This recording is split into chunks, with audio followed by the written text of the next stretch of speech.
साथियों, आज हम इंटरव्यू के बारे में कुछ बातें करना चाहेंगे। प्रतियोगी परीक्षाओं के बहुत सारे इंटरव्यूज बहुत सारे किस्म के बहुत सारे तरीके से होते हैं। पहले मैं यूपीएससी के इंटरव्यू की बात करूंगा और फिर धीरे धीरे आगे की सीरीज में यूपीपीसीएस और अन्य परीक्षाओं के इंटरव्यू के बारे में बताऊंगा। आज मैं शुरुआत करता हूं यूपीएससी या सिविल सर्विसेज के इंटरव्यू के बारे में। क्योंकि मैंने कई बार यूपीएससी का इंटरव्यू फेस किया है, तो मैं अपने अनुभवों को इसमें सामने रखूंगा और बहुत सारे प्रतियोगी जो मेरे मित्र रहे हैं या शिष्य रहे हैं, उनके अनुभवों के आधार पर मैं चीज़ें कहूँगा। कहा जा सकता है कि जो आईएएस का इंटरव्यू है वो इस देश का सबसे कठिन इंटरव्यू है। कठिन इन सेंस में कि वो कहाँ से पूछा जाएगा, किस लेवल पे पूछा जाएगा, ये कुछ निर्धारित नहीं होता, विषय निर्धारित नहीं है। हो सकता है कि जो यूपीएससी का सिलेबस हो उससे एक भी प्रश्न न पूछा जाए, सिर्फ एक सामान्य बातचीत हो जाए। हो सकता है कि किसी एक खास मुद्दे पर ही पूरी बातचीत चलती रहे। हो सकता है कि वो केवल 10-15 मिनट में ही आपको जाने को कह दें, और हो सकता है कि 1 घंटे से अधिक आपको बैठा लें और आपसे क्रॉस करें। तो कोई एक लिमिटेशन उसकी नहीं है, कोई लिमिटेशन नहीं। तो सबसे पहले मैं आऊँगा कि यूपीएससी साक्षात्कार क्यों लेता है।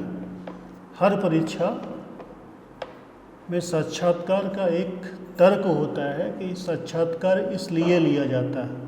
तो यूपीएससी का तर्क उसमें लिखा होता है, जब इंटरव्यू लेटर आता है तो उसमें लिखा होता है कि यह साक्षात्कार आपके व्यक्तित्व का परीक्षण है, ज्ञान का परीक्षण नहीं है। आपके ज्ञान का परीक्षण पहले 2 चरणों में हो चुका है। हाँ, अब जब आपके ज्ञान का परीक्षण नहीं है, व्यक्तित्व का परीक्षण है, तो आप फ्री होते हैं कि आपने अभी तक जो भी पढ़ा है सिर्फ उसी को बेहतर ढंग से कहने के अभ्यास में रहें। बहुत ज़्यादा इधर-उधर पढ़ने की ज़रूरत नहीं है। लेकिन मेरा मानना है कि अगर कोई बढ़िया सदस्य आपका इंटरव्यू ले रहा है या पढ़ा लिखा सदस्य ले रहा है, और सौभाग्य से अभी तक यूपीएससी अच्छे एक्सपर्ट्स को ही बुलाता है, उसमें राजनीति नहीं चलती है, उसमें जुगाड़ नहीं चलता है, और अच्छे शानदार एक्सपर्ट्स आते हैं जो विभिन्न क्षेत्रों के अच्छे जानकार होते हैं। तो हो सकता है कि वो करंट्स पे जाएं, जो चर्चित मुद्दे हैं वो जाएं, या आपने अगर शोध वगैरह कर रखा है या हायर लेवल पे जो पढ़ाई कर रखी है उस पे जाएं। वो कहीं भी जा सकते हैं। इसलिए एक बार अपनी जो एजुकेशनल बैकग्राउंड है, या अगर आप कहीं नौकरी कर रहे हैं उसकी जो बैकग्राउंड है, और जो करंट की चीज़ें हैं, बहुत कायदे से गहराई से देख लेनी चाहिए। तो मैं सबसे पहले मुद्दे पे आता हूँ, साक्षात्कार क्यों। अब प्रश्न उठता है, प्रश्न का जवाब भी दिया यूपीएससी ने कि साक्षात्कार इसलिए, आपके व्यक्तित्व का परीक्षण करने के लिए। तो व्यक्तित्व में बहुत सारी चीज़ें हैं। व्यक्तित्व में आपकी कर्तव्य निष्ठा है, आपकी ईमानदारी है, आपकी स्पष्टवादिता है, आपकी विश्लेषण क्षमता है, और सब पे कुछ न कुछ अंक होता है। हालांकि ये स्पष्ट नहीं करता है कभी यूपीएससी कि किस पे कितना नंबर दे रहा है, लेकिन ऐसा माना जाता है कि कोठारी कमीशन ने कोई ऐसी रिपोर्ट दी है जिसमें स्पष्ट किया गया है कि किस पे कितना नंबर दिया जाएगा।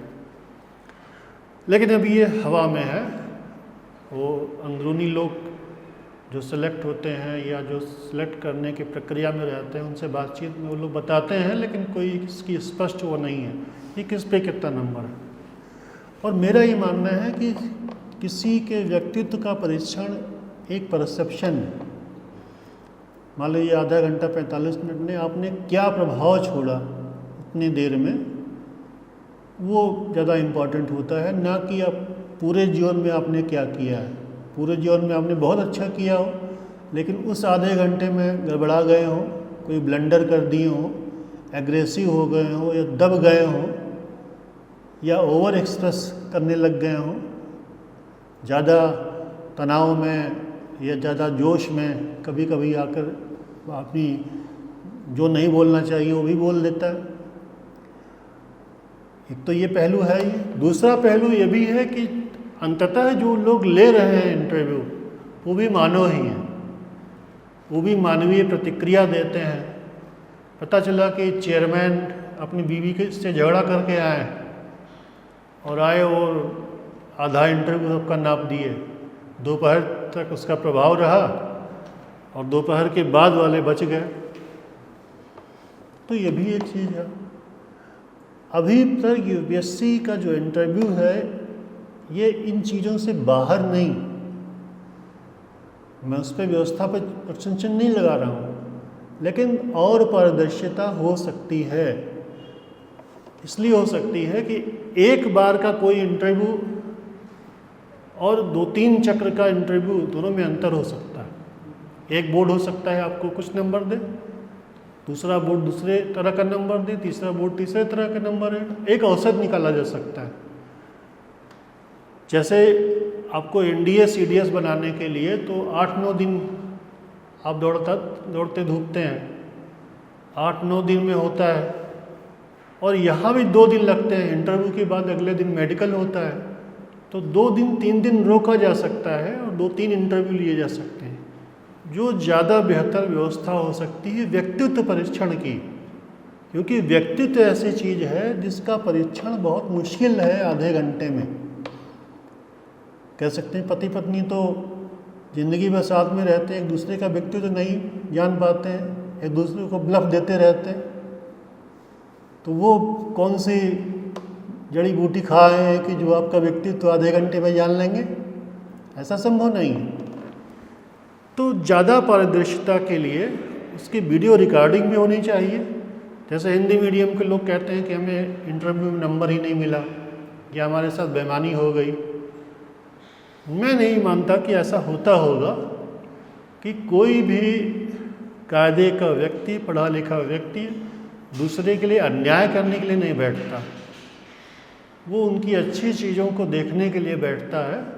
अगर आप में वह चीज़ें हैं जो नौकरी की मांग है, जैसे आईएएस में मांग है कि आप एक कुशल नेतृत्वकर्ता हों, नीतिकार हों, अच्छे विश्लेषक हों, भारतीय मामलों के जानकार हों, तो आपको सेलेक्ट कर लेंगे। आपसे कोई व्यक्तिगत दुश्मनी थोड़े रख रहे हैं, आपसे उनका कभी सबका ही नहीं हुआ है भाई, पहली बार वो मिल रहे हैं तो कौन सी दुश्मनी है कि वो आपको खराब नंबर देंगे। तो ये बेकार की चीज़ें हैं। हिंदी मीडियम और इंग्लिश मीडियम वाली ऐसी कोई बात नहीं है।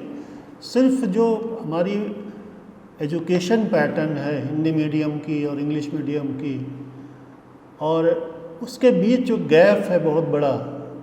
अब आप सोचें कोई Miranda house, lady Shri Ram college या सेंट स्टीफन से जा रहा है और कोई ईश्वर शरण से चला जा रहा है पढ़ के, तो दोनों में अंतर होगा। ये एक बहुत बड़ा जो गैप है, जो हिंदी मीडियम वालों के मेंस लिखने में जो गैप रहता है और इंग्लिश मीडियम में, वही गैप कमोबेश इंटरव्यू में होता है। और अंग्रेजी को लेकर भी समस्या रहती है। जैसे ये अखिल भारतीय सेवाएं राष्ट्रीय स्तर पे होता है, इसमें तरह तरह के लोग, तरह तरह के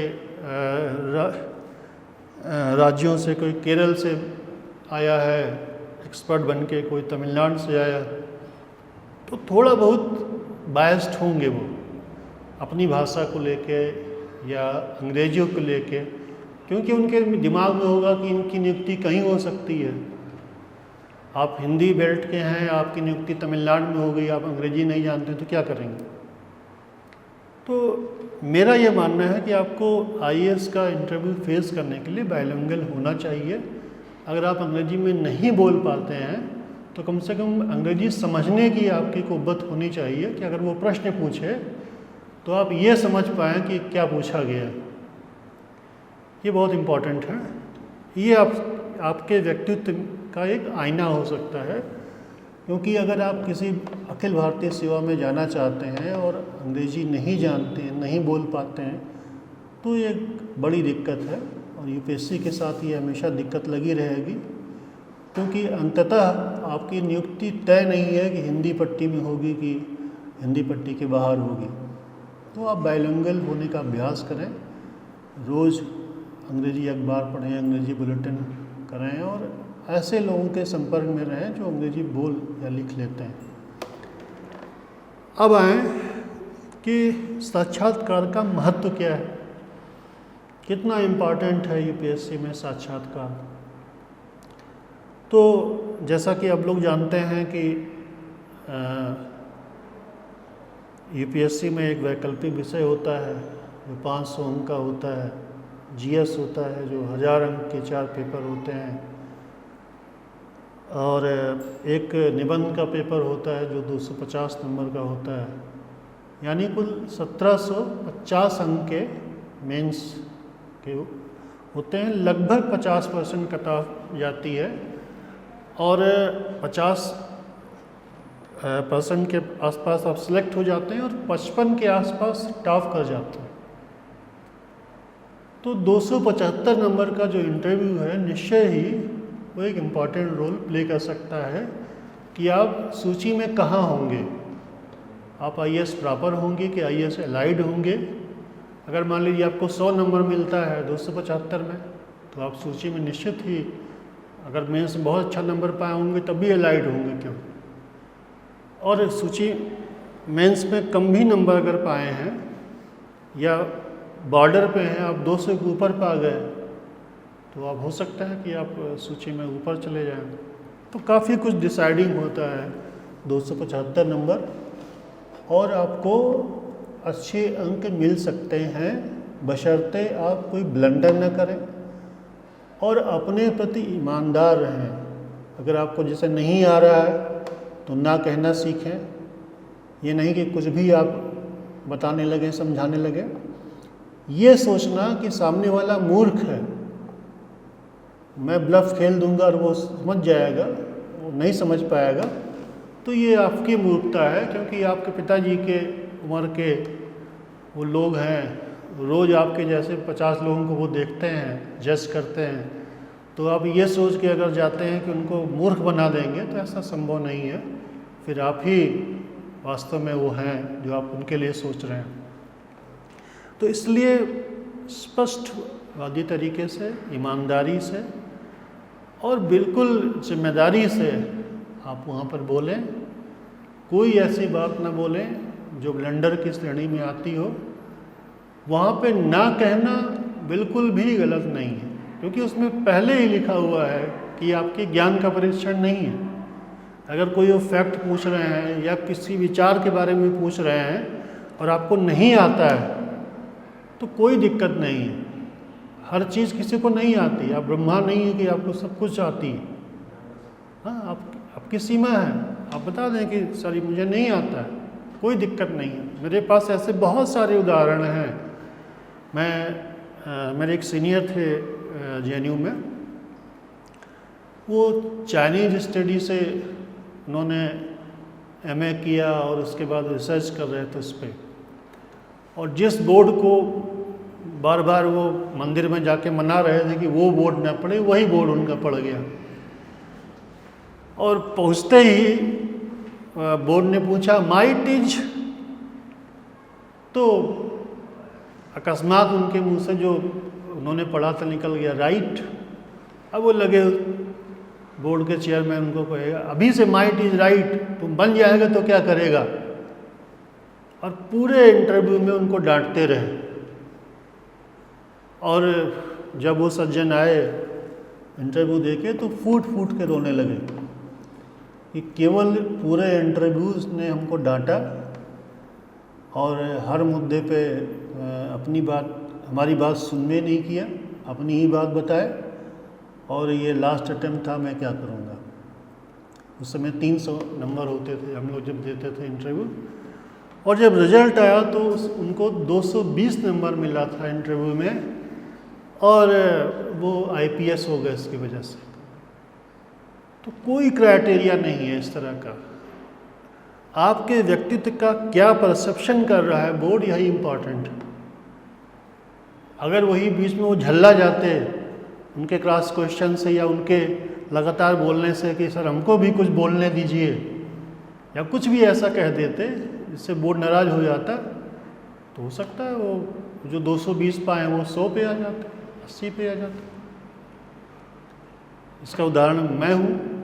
मैंने तमाम बार उनको क्रॉस किया, तमाम बार उनको काट के बोलने की कोशिश की जो ब्लंडर था, और उस ब्लंडर का नतीजा ये हुआ कि एक बार 75 नंबर 300 मिला, 2 बार 100 नंबर मिला। क्योंकि ये ब्लंडर मैं अक्सर करता था, क्योंकि उस समय अपने को मैं सर्वोपरि मानता था कि सब कुछ हम ही आ रहा है, बाकी वाले जो बैठे हैं वो गधे हुए। तो ये जो भावना है, ये सबसे खतरनाक भावना है, आत्ममुक्तता। और आत्ममुक्तता से बचना चाहिए, और बहुत ज़्यादा डर कर या अपने में छिप कर भी नहीं रहना चाहिए। ये मान के चलना चाहिए कि हमें जो ये अवसर मिला है वो अकेला अवसर है, उसका सबसे अच्छा उपयोग करना है, और अपने पूरे जीवन का सबसे अच्छा पल जाके वहाँ बिताना है। और यह है भी, मैं किसी IAS का इंटरव्यू, उससे ज़्यादा महत्वपूर्ण समय क्या हो सकता है आपके लिए। और यही चीज़ आपके ड्रेस सेंस और इन सब चीज़ों पे लागू होती है। कोई ज़रूरी नहीं कि आप बहुत सज धज के ही जाएं। किसी भी अपने से बड़े के सामने या ऐसे अवसर पे जो बहुत इम्पॉर्टेंट है आपके, आप जैसा पहनते हैं, सादगी भरा, गरिमापूर्ण और एक जिम्मेदार व्यक्ति की तरह है। नहीं कि आप पहन लिया बगैर प्रेस किए, इधर लगा दाग लगाया, उधर दाग लगा है। तो एक जिम्मेदार नागरिक की तरह और अवसर को समझने वाले व्यक्ति की तरह।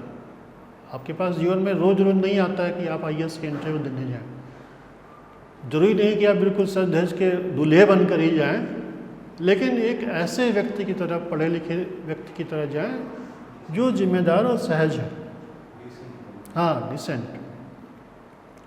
तो बाकी किसी भी चीज़ का ज़्यादा महत्व नहीं होता है कि आप सूट पहनेंगे कि पैंट शर्ट पहनेंगे, या लड़कियां कभी कभी साड़ी पहनने की कोशिश करती हैं, पहली बार तो साड़ी में उलझी रहती हैं। तो ज़रूरी नहीं, जहाँ आप जिस चीज़ में इजी हों। अब जैसे टाई ही है, टाई की समस्या, कुछ लोग कहते हैं कि कहीं पूछ ना लें टाई, ऐसा कुछ नहीं, UPSC में कुछ नहीं होता है। ये सब मीम्स में ही होता है कि उनसे पूछ लिया गया कि टाई बांध के दिखाओ, ऐसा कुछ नहीं होता। लेकिन अगर आप टाई लगाए हैं और कसी हुई है तो आप परेशान रहेंगे, इधर हिलेंगे उधर हिलेंगे, ये कम करेंगे, तो ये दिक्कत हो सकती है। और आमतौर पे जो इंटरव्यूज होते हैं मई के आसपास, अप्रैल होते हैं, गर्मी भी रहती है, तो उस समय आप टाई लगा दें। अंदर तो AC रहेगी, लेकिन बाहर निकलेंगे तो परेशान होंगे थोड़ा। तो जिसमें आप इजी हो, अगर आप हमेशा टाई पहनते हैं तब तो कोई बात नहीं, हमेशा साड़ी पहनती हैं तब कोई बात नहीं। हाँ, लेकिन अगर केवल उस ओकेशन के लिए पहनना चाहते हैं जो आपको मानसिक रूप से डिस्टर्ब कर सकते हैं, आपका दिमाग उधर भटक सकता है। जैसे मैं अपनी बात बताता हूँ कि मैं पहन के गया, मतलब बढ़िया पैंट शर्ट पहना, और उसी में क्या हुआ कि एक मेज़ रखी हुई थी और मेज़ के किनारे पहुँचे तो पता नहीं क्या से वहाँ कील लग गई, तो मेरा पीछे वाला पैंट ही फट गया दूसरे इंटरव्यू में। अब मैं परेशान कि मेरा फटा पैंट ना देख लें बोर्ड वाले। और मेरा दुर्भाग्य भी यही है, सौभाग्य कही है कि पहले सबसे पहले उन्होंने वही देखा क्योंकि वो पूरे रेशे निकल गए थे उसके। और उन्होंने हमको रिलैक्स करने की कोशिश की, कोई बात नहीं, हम आपका पैंट नहीं देखने आए हैं, हम आपसे बात करने आए हैं। और उन्होंने काफ़ी रिलैक्स करने की कोशिश की और बहुत हमसे आग्रह करके पानी वगैरह पिलाया कि इनका मूड शांत हो जाए। तो मैं पहले ही कह चुका हूँ कि वो आपके सिलेक्शन प्रोसेस में आपको सहारा देने के लिए आप में कुछ भी अच्छा लगेगा या जरा भी आप उसके करीब होंगे तो आपको वो प्रमोट करेंगे, आपसे उनकी कोई दुश्मनी नहीं है। अब एक बात जो कही जाती है कि कैसे आप प्रवेश करें, मैं बाद में मतलब तैयारी के बारे में बाद में आऊँगा, पहले मैं प्रोसेस के बारे में आपसे बात कर लेता हूँ, जिसके बारे में बहुत सारे प्रवाद हैं। ऐसे करना चाहिए, वैसे करना चाहिए, कुर्सी के बाएं बैठना चाहिए और फिर दोनों हाथ बांध लेना चाहिए या नीचे कर लेना चाहिए। ऐसे इस तरह के बहुत सारी ऐसी चीज़ें वे लोग बताते हैं जो लोग कभी इंटरव्यू नहीं दिए हैं। वास्तव में आपका बैठना, आपका लोगों से पूछना वैसा ही होगा जैसे आप किसी भी बड़े व्यक्ति के पास जाने, जो आपसे बड़े हैं, आपके लिए वो हाँ कह सकते हैं कि आपके लिए आदरणीय हैं, आप उनके पास जाएंगे तो जो व्यवहार कहेंगे, वे आप कहीं जाएंगे तो नमस्ते करेंगे ना। और चूंकि वो समूह में बैठे हुए हैं तो एक भारतीय परंपरा है कि समूह में सबसे पहले अगर कोई महिला है तो आप उसको नमस्ते मैम करिए, फिर आप सबको नमस्ते कर लीजिए। किसी जरूरी नहीं कि नमस्ते नमस्ते नमस्ते। आप एक अगर महिला है तो महिला को पहले मैम नमस्ते कर लीजिए और उसके बाद एक नज़र घुमा के सारे बोर्ड को नमस्ते कर लीजिए। फिर आप पूछ लीजिए कि मतलब जाके कुर्सी पास खड़े हो जाइए और उनके आदेश की प्रतीक्षा करिए कि जब वो कहें कुर्सी पर बैठिए तब बैठ जाइए। और बैठिए ऐसे कि जैसे एक सभ्य नागरिक बैठता है, खींच के चू न बुलाते हुए आराम से बैठ जाइए। और उससे बाएं बैठते हैं दाहिने से बैठते हैं ऐसा कोई वो नहीं है, इशू है। कोई लोग कहते हैं कि बाएं से बैठिए, हाथ जोड़े रहिए। तो अगर आप बहुत ज़्यादा अंग संचालन नहीं करते हैं तो आप हाथ खोल के आराम से बैठ सकते हैं। लेकिन कुछ लोगों की आदत होती है कि आप बहुत ज़्यादा हाथ चलाते हैं इधर उधर और इशारे करते हैं, जैसे मैं भी हाथ चलाता हूँ। तो उसके लिए भाई आप हाथ जोड़ लीजिए, ज़्यादा अंग संचालन ना हो पाए तो।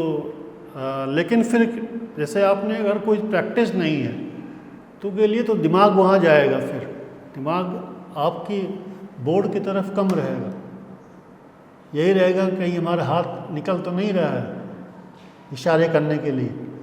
तो जिस तरह से आप बिजी हों और जिस तरह से आप अपने को सभ्य मनुष्य की तरह पेश कर सकते हो उस तरह से वहाँ जाना चाहिए, आराम से बैठना चाहिए। और एक शर्त और है कि जब उनका सवाल पूरा हो जाए, होता ये है कि आप यूनिवर्सिटी के एग्ज़ाम के हैबिचुअल रहते हैं, यूनिवर्सिटी में पेपर मिला नहीं कि लिखना शुरू, पता चला महिला कुछ भी कहा गया तो आप लिखना शुरू किया, नारी जीवन है तेरी ये कहानी, आँखों में क्या आंसू है पता नहीं करूँ पानी, आपने लिखना शुरू कर दिया। और यही लोग आमतौर से बातचीत में भी करते हैं कि कोई ऐसा उनको मुद्दा मिला, मान लीजिए उन्होंने ईरान बोल दिया बस और आप शुरू हो गए बगैर उनके बात पूरी हुए, ये बहुत बड़ी असभ्यता मानी जाती है। पहले आप उनकी पूरा सवाल समझिए, बीच में इंटरफेयर करने की आवश्यकता नहीं है, ब्लंडर है। मतलब ये आपको अपने व्यक्तित्व में चीज़ लानी चाहिए। अब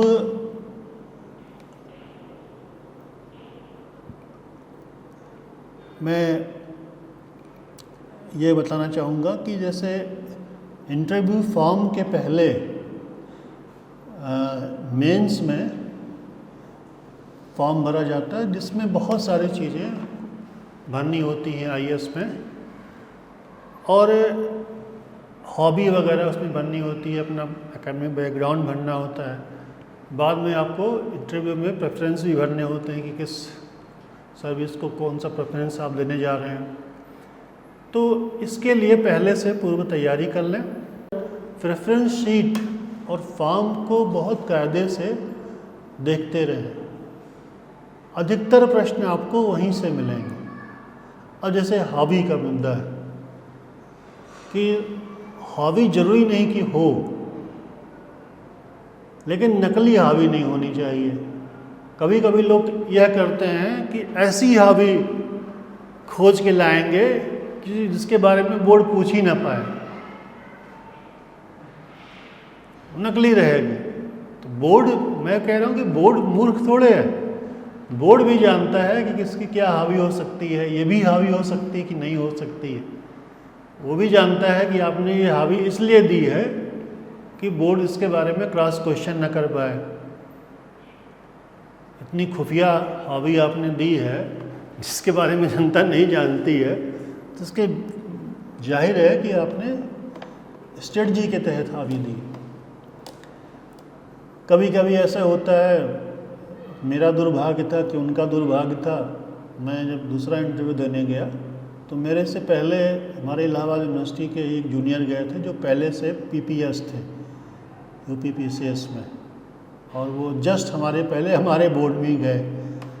उन्होंने जो हावी लिखी थी, 2 हावियाँ लिखी थी, दोनों भूल गए कि हमने फॉर्म में कौन सी हावी लिखी थी, और 8-10 हावी बता दिए, लेकिन उसमें वो हावी नहीं थी जो फॉर्म में उन्होंने भरा था। और बहुत बोर्ड भरनाया हुआ बैठा था, और हमारे पहुंचते ही बोला बोर्ड एक मेंबर कि यूपी बिहार वाले तो हर जगह नरक फैला रखे हैं। मतलब उनकी जो झूठ पकड़ी गई, और वो उनके ऊपर तो प्रकोप चला ही, और उसके अगले वाले जो हम लोग यूपी के थे, हमारे ऊपर वो प्रकोप हुआ। तो ऐसा ना करें।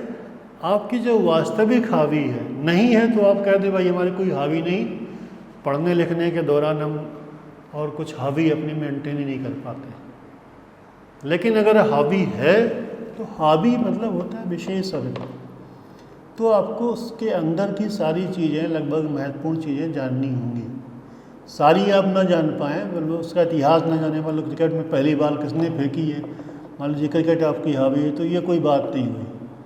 जरूरी नहीं कि आप क्रिकेट हावी है तो पहले ही बॉल किसने फेंकी आप जानते ही हों, या कोई आंकड़ा आप जानते ही हो, या आवश्यक नहीं, क्योंकि आंकड़े रटना हावी नहीं है। अभी तो हमारा क्रिकेट खेलना है या देखना है। तो लेकिन सामान्य जितनी चीज़ें हैं, मान लीजिए आपकी क्रिकेट हावी है तो आपको इतना तो आना चाहिए कि कवर ड्राइव क्या है, पुल शॉट क्या है, हुक शॉट क्या है। आप देखेंगे तब भी आप पुल हुक देखेंगे, खेलेंगे तब भी करेंगे। तो सामान्य चीज़ें तो आपको आनी चाहिए। उसके अगर सामान्य चीज़ें नहीं आ रही तो जाहिर है आपकी हॉबी नहीं है वो। हाँ, आप झूठ बोल रहे हैं, तो ऐसी बात नहीं करनी चाहिए। आपको बिल्कुल सही और